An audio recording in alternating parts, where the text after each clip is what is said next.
Bonjour, Louis d'Agriculture Bonsaï à Shawinigan. Alors, aujourd'hui, on vous montre le résultat 13 jours plus tard. Donc, si vous allez voir dans nos vidéos sur Facebook ou sur YouTube, vous allez voir qu'on a fait une taille assez sévère sur ces azalées-là, qui sont des tailles de structure.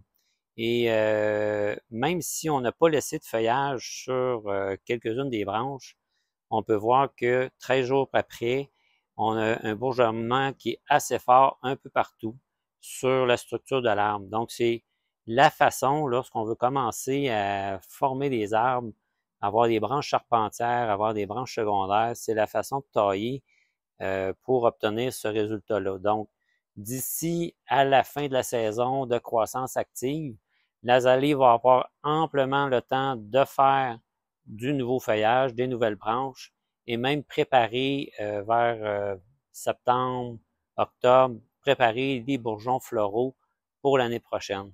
Donc, quand on a un plant qui s'est vraiment étiré durant une saison, il ne faut pas se gêner, vous l'avez vu, on peut tailler de façon très sévère et le résultat est à peu près toujours le même, c'est-à-dire que les azalées vont vraiment réagir très fortement.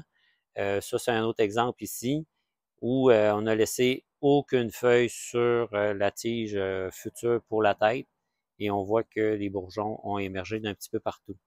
Donc, comme mentionné dans cette vidéo-là, il faut vraiment pas avoir peur. Il faut faire ce travail-là au bon moment, c'est-à-dire après la floraison, sur des plants en santé. On ne fait pas ça sur des plants malades, mais le résultat, à chaque fois, va être assez surprenant. L'azalée, c'est plus fort qu'on pense. Alors, n'ayez pas peur de faire ce genre d'intervention. Continuez de pratiquer, continuez de nous suivre. Arigato!